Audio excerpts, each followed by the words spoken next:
బిడ్డలారా, మీరు దేశానికి వెన్నెముక కావాలి అని నేను ప్రార్థిస్తున్నాను. క్రైస్తవ యువతి యువకులు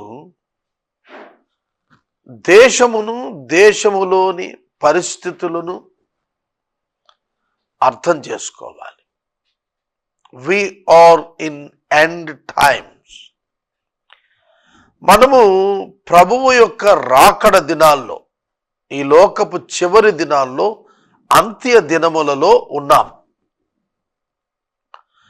అంత్య దినాలలో ఉన్నటువంటి సంఘము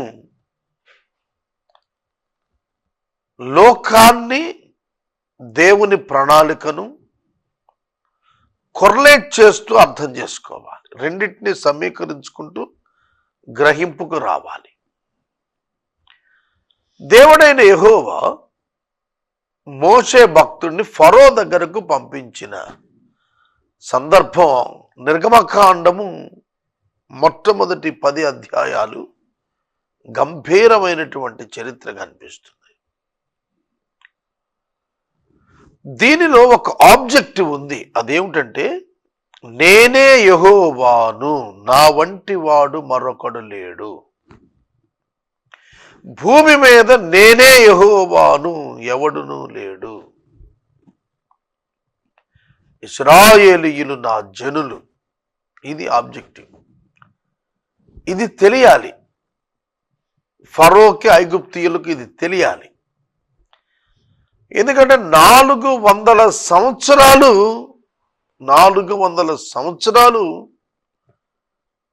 ఆ ప్రజలు అక్కడ ఇబ్బందిలో ఉన్నారు, దాస్యంలో ఉన్నారు.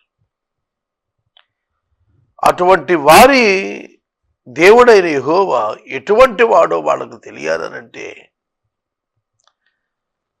వారి మధ్య దేవుడు అద్భుత కార్యాలు చేసి శత్రువులను అణిచేస్తేనే తప్ప తెలిసే సాధ్యం కాదు. ఒక ప్రక్క జనులు అయిన ఇజ్రాయేలీయులు తెలుసుకోవాలి, మరొక ప్రక్క చెరబట్టి ఉన్నటువంటి ఐగుప్తీయులు తెలుసుకోవాలి. దేవుణ్ణి, దేవుని ప్లాన్ని, దేవుణ్ణి తెలుసుకోవాలి. దేవుని ప్రణాళిక కూడా తెలుసుకోవాలి. తమ పట్ల దేవుని ప్రణాళిక తెలుసుకోవాలి. దాని కొరకు నిర్గమకాండం మొదటి 10 అధ్యాయాల్లో దేవుడు మోషేను వాడుకొని కొంత కార్యక్రమాన్ని నిర్వహించాడు. ఐగుప్తు దేశ ముగింపు లేదంటే పతనానికి దేవుడు ఒక కార్యాన్ని జరిగించాడు. దాని గురించి 10వ అధ్యాయంలో మాట్లాడుతున్నప్పుడు చెప్పింది ఏమిటంటే, మోషే, నేను ఫరో హృదయాన్ని ముందుగా కఠినం చేస్తానని నీకు చెప్పాను, అలాగే కఠినం చేస్తూ వచ్చాను. నేను 10 పర్యాయాలు అతడు తన హృదయాన్ని కఠినం చేసుకున్నాడు. నేనే కఠినం చేశాను. ఎందుకంటే అతడు తన స్వకీయ నాశనాన్ని ఎటువంటి స్థాయిలో పొందబోతున్నాడో, నేను ఎటువంటి కార్యాలు మీ శత్రువుల పట్ల చేయగలుగుదునో మీరు తెలుసుకొని నా యందు విశ్వాసం ఉంచేటట్లుగా మిమ్మలను సాక్షులుగా పెట్టి మీ శత్రువుల యొక్క పీచ మణుస్తున్నాను.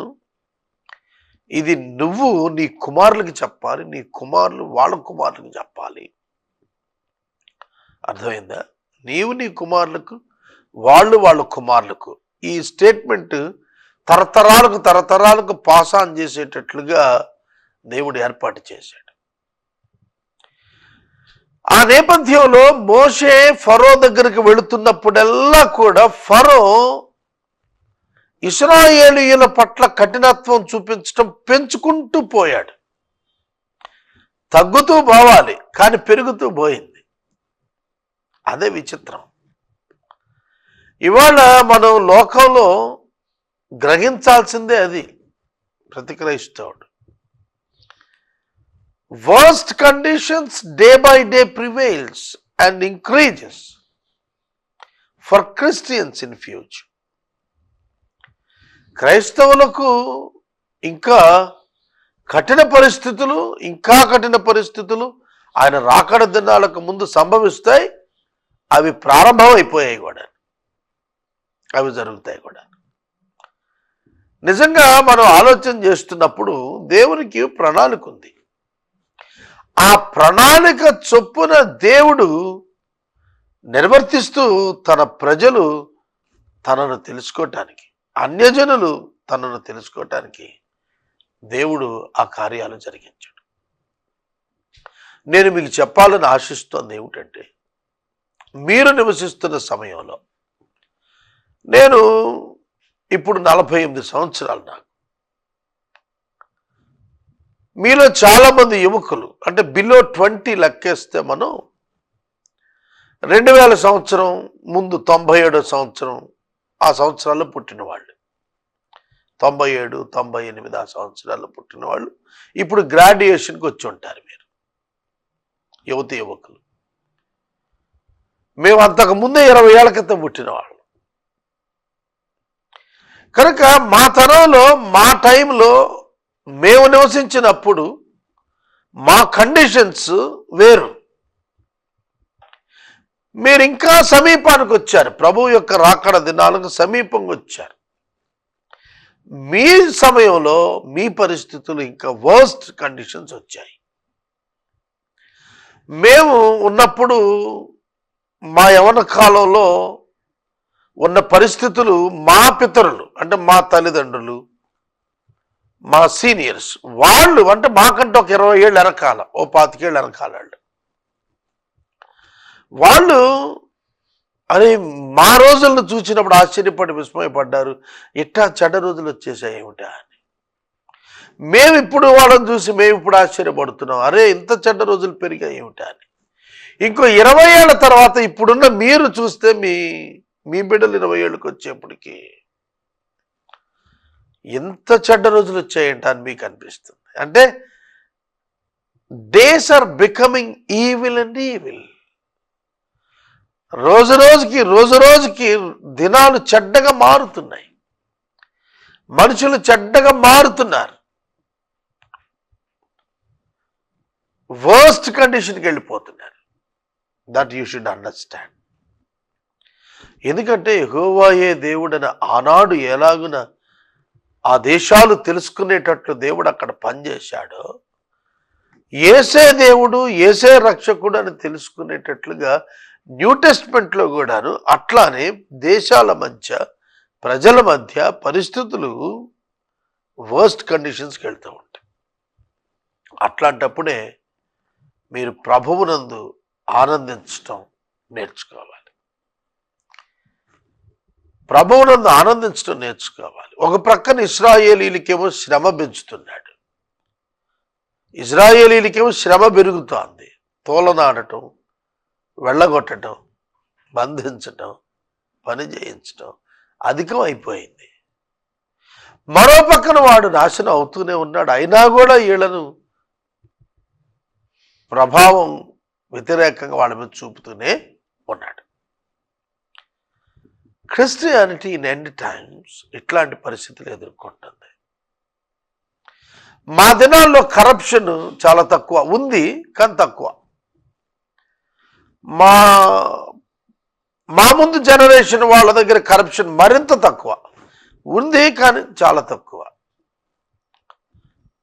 అంతకుముందు వాళ్ళు ఇంకా తక్కువ, కానీ ఉంది, కరప్షన్ ఉంది. అప్పుడు పైసల్లో, తర్వాత జనరేషన్లో రూపాయల్లో, తర్వాత జనరేషన్ వందల్లో, తర్వాత జనరేషన్ వేలల్లో ఉంటే ఈ జనరేషన్లో లక్షల్లో, కోట్లలో ఉంది. అర్థమవుతుందా? కరప్షన్ పెరిగింది, అవినీతి పెరిగిపోయింది, విచ్చలవిడితనం పెరిగిపోయింది, మద్యం దాని కన్జంప్షన్ పెరిగిపోయింది. పరిస్థితులు వర్స్ట్ అవుతున్నాయి, పోలీస్ స్టేషన్లో కేసులు పెరిగిపోయాయి, క్రైమ్ రేట్ పెరిగిపోయింది. ఇలా మనం చూస్తున్నప్పుడు ఈవిల్ థింగ్స్ అన్నీ కూడా పెరుగుతూ వెళ్తున్నాయి. ఓ పక్కన సంఘం తగ్గుతూ వస్తాను. మీరు గమనించారా? చర్చ్ కూడా పర్వర్ట్ అవుతాను. ఒరిజినల్ చర్చ్ ఎప్పుడు పర్వర్ట్ అవ్వదు. భూమి మీద మనం అనుకుంటున్నామే మానవులు సంఘాలు అని, అవి పర్వర్ట్ అవుతున్నాయి. టీచింగ్స్ పర్వర్ట్ అవుతున్నాయి, ఆచారాలు పర్వర్ట్ అవుతున్నాయి. ఇట్లాంటి చెడ్డ దినాల్లో మీరున్నారు. ఇలాంటి చెడ్డ దినాల్లో మీరున్నారు. మరి మీరేం చేస్తారు రేపు? మోషేకి చెప్తున్నాడు, నీ కుమారులకు వాళ్ళు వాళ్ళ కుమారులకు చెప్పేటట్టుగా నేను ఇదంతా చేస్తున్నా.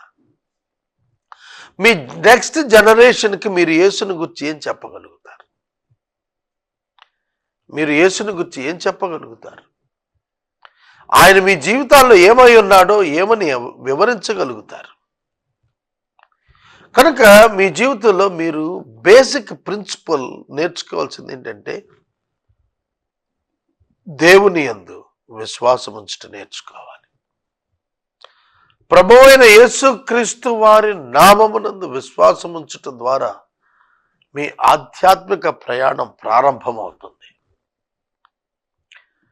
మీ కన్నులు వెలిగించబడతాయి, మీ ఆధ్యాత్మిక నేత్రాలు వెలిగించబడతాయి.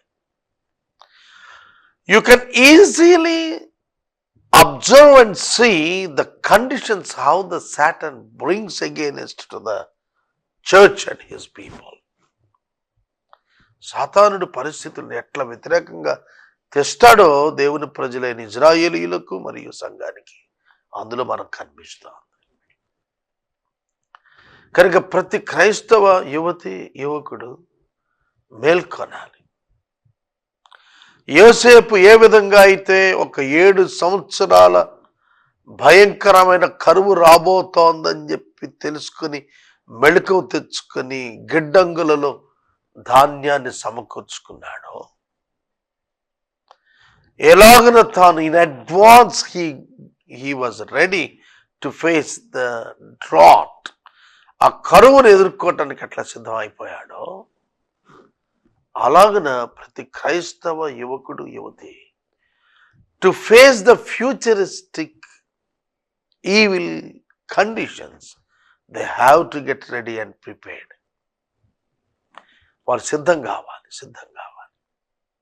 సహోదరుడా, సహోదరి, వాక్యం వింటున్న ప్రతి యువకుడు యువతి, క్రైస్తవ యువకుడు యువతి తమ జీవితములను బండ మీద కట్టుకున్నటువంటి విధముగా వాక్యము పైన కట్టుకొనవలసి ఉన్నది. వాక్యము పైన కట్టుకొనవలసి ఉన్నది. దేవుని యొక్క ప్రవచనముల యొక్క అవగాహన మనము తెలుసుకొనవలసి ఉన్నది. దేవుడు నాకు అనేకమైన పాఠాలు నా వ్యక్తిగత జీవితంలో వాక్యాన్ని ధ్యానిస్తున్నప్పుడు నాకు నేర్పిస్తూ ఉన్నాడు. వాటిలో ప్రధానంగా నేను నేర్చుకుంది ఏమిటంటే, కాలములు సమయములు దేవుడు తన స్వాధీనాన్ని ఉంచుకున్నాడు. అవి మన స్వాధీనం కాదు. మనకెన్నో విషయాల్లో మన ఆలోచనలకు భిన్నంగా పరిస్థితులు జరగటం, వాటిని మనం నిరోధించలేక చేష్టలడిగి చూస్తుండటం మనకే అనిపిస్తుంది. అటువంటప్పుడు తెలుసుకోవాలి, sovereignty of God works in our lives. మన జీవితాల్లో సార్వభౌమిక దైవిక అధికారం నెరవేరుతుంది. అది మనం తెలుసుకోవాలి. అది తెలుసుకుంటే మనకు ధైర్యం వస్తుంది. ఇశ్రాయేలీయులకు అర్థమైపోతుంది, దినదినానికి అర్థమవుతుంది ఏమిటంటే తమ విడుదల కన్ఫర్మ్ అవుతుందని అర్థమవుతుంది. మీరు ఎప్పుడైనా రైల్వే టికెట్ రిజర్వేషన్ చేయించుకుంటే అందులో వెయిటింగ్ లిస్ట్ అని ఉంటుంది. ఒకసారి నాకు ఆశ్చర్యం, 625 ఉంది నాకు ఒకసారి వెయిటింగ్ లిస్ట్. నేను అనుకున్నాను 625 అంటే డ్యామ్ షూర్ ఇంకా అవ్వదు అనుకున్నాను. తర్వాత అది ఒక్కొక్కటి 100, 100, 150, 20, 10 అట్లా తగ్గుకుంటా వచ్చింది.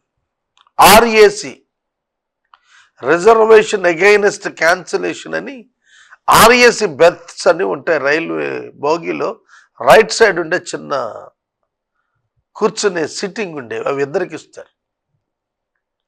సమ్ టైమ్స్ ఒక్కదాన్ని ఇద్దరికి కూడా ఇవ్వచ్చు, సిట్టింగ్ కూడా ఇవ్వచ్చు. చివరికి వచ్చాడు నాకు సీటు దొరికింది. 625 నుండి బెర్త్ దొరకలేదు, కానీ దాన్నే ఇద్దరికి రాశాడు, సీటు దొరికింది. నేను ఎందుకు చెబుతున్నానంటే, మనం ఊహించం. లోక పరిస్థితులు మనం చూస్తున్నప్పుడు ఇవి జరుగుతాయంటే అది మనం ఊహించం. అట్లాంటి కండిషన్స్ మధ్యలో దేవుడు తన కార్యాలు చేస్తున్నాడు. దేవుడు తన కార్యాలు చేస్తున్నాడు. దీన్ని మనం గ్రహించాలి. ప్రియమైన దేవుని బిడ్డలారా, ఇది సాధ్యం కాని పరిస్థితుల్లో ఉందనుకున్నవి దేవుడు సాధ్యం చేసేటట్లుగా తీసుకుని పోగలిగినటువంటి వాడు ఆయన. ఇది ప్రతి క్రైస్తవుడు తెలుసుకోవాలి. నేను ఒక అనౌన్స్మెంట్ ఇచ్చాను. నిరుద్యోగులైన క్రైస్తవ యువకులు ముందుకు రండి, కలిసి పనిచేద్దామంటే ఒక్క ఫోన్ కూడా రాలేదు. ఏమిటి కండిషన్స్? మోషే గారు, రండి, నన్ను దేవుడు పంపాడు, నేను మిమ్మల్ని ఇట్లా తీసుకెళ్తానని చెప్తున్నాను కదా, ఫరో దగ్గరికి పోతున్నాను అని అంటే, nobody believes him, trust him. ఎవరు నమ్మలా? ఎవరు నమ్ముతారు?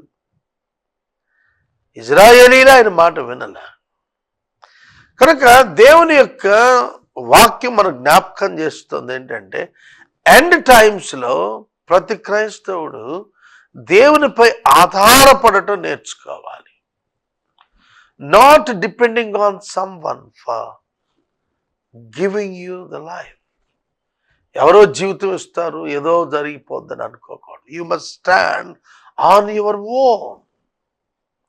ఇప్పుడు ఇజ్రాయెల్ దేశం అదే చేస్తాం, మీరు గమనించుకోండి. కావాలంటే ఇప్పటి ఇజ్రాయెల్ దేశానికి వెళ్ళండి, మీరు ఆ పౌరులు ఎట్లున్నారు, వాళ్ళ ఫెయిత్ దేవుని పెట్లుండి వాళ్ళు ఎట్లా నిలబడుతున్నారు, వారి రాజ్యం ఎందుకు ప్రపంచంలో అంతపాటి గొప్ప డిబేట్ కారణమైంది. మీరు చూస్తే వాళ్ళు they depend upon God and they trust him. End టైమ్స్లో వాళ్ళు సిద్ధంగా ఉంటున్నారు. వారు తమను ఫ్రంట్ లైన్లో పెట్టుకోవటానికి వాళ్ళు ముందుకు దూసుకెళ్తారు. వారి యువత విద్యార్థికులు అవుతున్నారు, వారి యువత ఆర్మీలో పనిచేస్తున్నారు, వారి యువత డిసిప్లిన్ అయిపోతారు 13 సంవత్సరాలు వచ్చేటప్పటికి. మన వాళ్ళు 13 ఏళ్ళు వచ్చేటప్పుడు చాలామంది బడికే పోవటం లేదు, సమయం వృధా చేసుకుంటున్నారు. నేను మనవి చేస్తున్నాను, ప్రియమైన దేవుని బిడ్డలారా, దేవుడు తన కార్యములను తాను జరిగించచ్చు తన బిడ్డలను తన ఎందుకు రప్పించుకుంటున్నాడు. దినదినము సంఘములోని వ్యక్తుల యొక్క విశ్వాసాన్ని పెంచుతున్నాడు. వారు దినదినము స్థిరపడేటట్లుగా వారి పట్ల తన కార్యాన్ని ఆత్మ ద్వారా తాను జరిగించుకుంటున్నాడు. ఇవన్నీ మనం గమనించాలి. ఒక ప్రక్కన ఐగుప్తీయుల కఠినత్వం కారణంగా పరిస్థితులు ఎట్లున్నాయో, లోకంలో ఉన్న పరిస్థితుల కారణంగా దేవుడు ఈనాటి దుర్బల పరిస్థితులు అనుమతిస్తున్నాడు. మనం నేర్చుకోవాలి. యేసుక్రీస్తునందున్న స్వాతంత్రం చేత, శక్తి చేత మీరు ముందుకు నడిపించబడుతుండాలి. మీరు ముందుకు నడిపించబడుతుండాలి. తద్వారా మీ రూపాంతరం లోకానికి తెలియాలి. యెహోవా యేసు మీకు తోడు అని లోకం గుర్తెరిగేటట్లుగా దేవుడు మీ పరిస్థితులను వర్స్ట్ కండిషన్స్లో నుండి బెటర్ కండిషన్స్లోకి, బెస్ట్ కండిషన్స్లోకి ఆయన నడిపించేటట్టుగా నీవు ఓపికతో ఆయనపై ఆధారపడి కనిపెట్టుకొని ఉండాలి. కనుక God has his own design, own plan ఆయన కలిగి ఉన్నాడు. కనుక వాళ్ళు ఆ విధంగా నెరవేర్చి చూయించారు. ప్రియమైన దేవుని బిడ్డలారా, దేవునికి ఒక ప్రణాళిక ఉన్నది, దాని ప్రకారం దేవుడు చేస్తున్నాడు. మీ జీవితాల్లో నేర్చుకోవాల్సినది ఏమిటంటే, ఈ నామమును తప్ప వేరొక నామమున రక్షణ దొరకదు. ఈ లోకానికి ఆయన నామాన్ని ప్రచురం చేయాలి. మనం ఈ లోకంలో అనేక మంది ఫారో లాంటి వాళ్ళు ఉంటారు. వాళ్ళని దేవుడు ఎందుకు నియమించుకున్నాడు తెలిసిన? వారి యందు తన బలం చూపటానికి, వారి ద్వారా తన నామం ప్రచురం చేసుకోవటానికి దేవుడు వాళ్ళని ఏర్పాటు చేసుకున్నాడు. వారి యొక్క నష్టము, వారి యొక్క పతనం లోకానికి దేవుడిని కనపరిచేటట్లుగా చేస్తుంది. ఈ సత్యాన్ని మనం గుర్తెరగాలి. Because we are in end times. We are in end times. We need to pray more. అత్యధికంగా మీరు ప్రార్థించాలి యువతి యువకులారా. అత్యధికంగా మీరు వాక్యాన్ని ధ్యానించాలి. అత్యధికంగా జీవితం దిద్దుకోవాలి, తప్పులు దిద్దుకోవాలి. పవిత్రంగా మీ బ్రతుకుని ముందుకు సాగింపజేయాలి. ఎప్పుడైతే ఆ విధంగా మీరు గనక సిద్ధమవుతారో దేవుడు మీ ద్వారా తన కార్యాలను లోకంలో జరిగిస్తాడు. ప్రతి క్రైస్తవ యువతి యువకుని తెలుసుకోవాలి. మోషే కాలంలో సంభవించినటువంటి సంభవాలు ఇశ్రాయేలు జనాంగము దేవుని తెలుసుకోవటానికి, ఒకప్పుడు సర్వశక్తి గల దేవుడు అబ్రహాము కనపడ్డాడు, యాకోబు కనపడ్డారు, ఇవి చెప్పుకునేవాళ్ళు. ఇప్పుడు అలా చెప్పటం అలా, ఆయన యెహోవా అనువాడు ఉన్నవాడు, మా దేవుడు, మా కొరకు దిగి వచ్చాడు, మా కొరకు ఇదిగో ఈ దేశాన్నిట చిత్తు చేస్తున్నాడు, మమ్మల్ని రుజువు చేస్తున్నాడు, మేమంటే ఫరోకు భయం వేసేట్టు చేస్తున్నాడు. ఇవన్నీ కూడా ఆనాటి ఇశ్రాయేలు గుర్తించారు. అలాగున ఈనాడు కూడా మనం గుర్తించగలిగేటువంటి స్థాయిలో మనం ఉంటున్నామా మనల్ని ఒకసారి మనం పరిశీలన చేసుకునవలనని ప్రభు పేరు నేను మనవి చేస్తున్నాను. చివరి దినాల్లో దేవుని వ్యతిరేక పరిస్థితులలో ఉండి సంఘాన్ని తిరస్కరిస్తున్న వారు, వారి స్వకీయ నాశనం జరుగుతున్నా వారు తెలుసుకోలేరు. ప్రభు అంటున్నాడు వాళ్ళని బట్టి, ఎన్నాళ్ళ వరకు నువ్వు నాకు లొంగక ఉందు? ఫరో ఎంతకాలం లొంగకుండా ఉంటాడండి?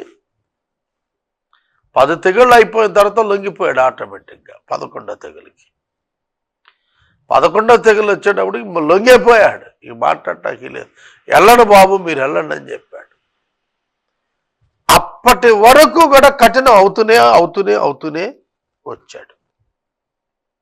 నువ్వెంతకాలం నాకు లొంగకపోతావు ఫరోతో ప్రభు మాట్లాడుతున్నాడు.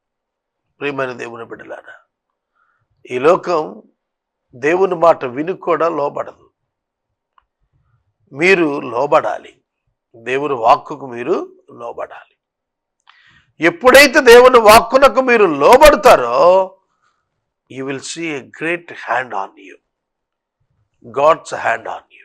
దేవుని హస్తం, ఎంత గొప్ప హస్తం నీ శిరస్సు మీద ఉండటం నువ్వు చూస్తావు. నీ దేవుడు నిన్ను వాడుకుంటున్న స్థాయికి నువ్వు ఎదగగలుగుతావు. నువ్వు ఉన్నతమైనటువంటి ప్రభువును నీ అనుభవాల ద్వారా నువ్వు నేర్చుకోగలుగుతావు. You can learn your God. You can learn your God. నీ దేవుని గురించి నువ్వు నేర్చుకోగలుగుతావు. ఆయన ఇది పలానా అని తెలుసుకుంటాం. కనుక ఎండ్ టైమ్స్లో ఉన్న క్రిస్టియన్ యూత్ పరిస్థితులు ఇంకా దిగజారుతూ ఉండగా తమ తలలు పైకెత్తుకున్నట్లుగా వారు ప్రభువును స్వీకరించాలి. ప్రభువును వారి జీవిత మార్గంలో అనుభవించి తెలుసుకోవాలి. They must taste the lord, not test the lord, taste the lord. రుచి చూచి తెలుసుకోవాలి, పరిశోధించుకోవాలి. నేను ముగిస్తున్నాను.